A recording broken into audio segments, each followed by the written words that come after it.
ओम नमः शिवाय। हरे कृष्णा। मित्रों, आप सभी का सनातन धर्मसार चैनल में बहुत बहुत स्वागत है। हिंदू पंचांग व धार्मिक मान्यताओं के अनुसार अश्विन मास की अमावस्या को सर्वपितृ अमावस्या कहा जाता है। इस दिन जाने अनजाने सभी पितरों की शांति के लिए तर्पण, पिंडदान, श्राद्ध आदि के कार्य किए जाते हैं। इस दिन का उन लोगों के लिए विशेष रूप से महत्व होता है जिन्हें अपने पितरों की मृत्यु तिथि स्मरण नहीं रहती। ज्योतिष मान्यताओं के अनुसार इस दिन उन समस्त पितरों के हेतु श्राद्ध कर्म किए जाते हैं जिनके पूर्वजों को अपने पितरों की मृत्यु तिथि के बारे में कोई जानकारी नहीं होती।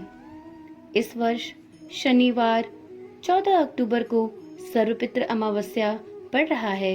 हिंदू धर्म के कई ग्रंथों व शास्त्रों में उल्लेख किया गया है कि इस दिन पितरों के तर्पण एवं श्राद्ध करने का बहुत ही महत्व होता है। मान्यताओं के अनुसार जो व्यक्ति पूरे साल भर में श्राद्ध तर्पण नहीं कर पाता, अगर वह इस तिथि पर श्राद्ध तर्पण कर लेता है तो उसे सभी तिथियों के श्राद्ध कर्म के समान पुण्य फल की प्राप्ति होती है। मगर सर्वपितृ अमावस्या को लेकर हमारे धार्मिक शास्त्रों में कौन सी पौराणिक कथाएं व मान्यताएं वर्णित हैं, इस बारे में बहुत कम लोग जानते हैं। तो चलिए आज की वीडियो में सर्वपितृ अमावस्या से जुड़ी पौराणिक कथा का श्रवण करेंगे।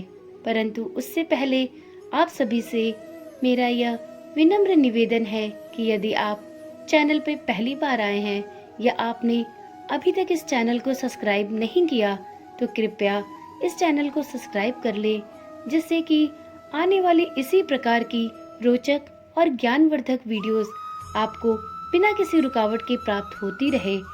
तो चलिए अब एकाग्रचित्त मन से सर्वपितृ अमावस्या की पौराणिक कथा का श्रवण करते हैं। पौराणिक समय में अग्निश्वात और बहिष्पद नाम के दो पितृदेव थे जो सोमपत लोक में निवास करते थे। उनकी मानस कन्या थी अछोदा। अछोदा ने पितरों को प्रसन्न करने के लिए 1000 वर्ष तक बिना किसी विघ्न के तपस्या की। उसके तप से प्रसन्न होकर समस्त पितरगण अछोदा के समक्ष प्रकट हुए। उन पितरों में एक तेजस्वी पितर अमावसु भी थे जिन्हें अछोदा बिना पलक झपकाए देखती रही। वो उनमें इस तरह मग्न हो गई कि उसने अपने पितरों की बातों को अनसुना कर दिया। पितरों द्वारा जब उसे वर मांगने को कहा गया तो अछोदा ने पितरों से कहा, हे भगवान, अगर आप मुझे वर देना ही चाहते हैं तो वरदान में आप मुझे स्वीकार करें। मैं आपके संग रहना चाहती हूँ। उसकी ये बात सुनकर सभी पितृगण क्रोध में आ गए। उन्होंने अछोदा को वरदान की जगह श्राप दिया कि वो पितरलोक से पृथ्वीलोक पर जाएगी। पितरों के द्वारा ऐसा श्राप दिए जाने पर अछोदा उनके पैरों में गिरकर क्षमा याचना करने लगी।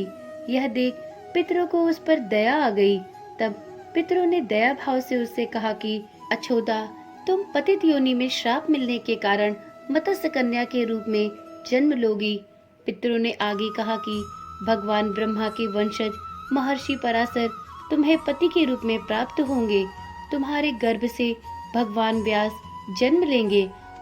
उसके उपरांत भी अन्य दिव्य वंशों में जन्म लेते हुए तुम श्राप मुक्त होकर पुनः पितृलोक में वापस आ जाओगी।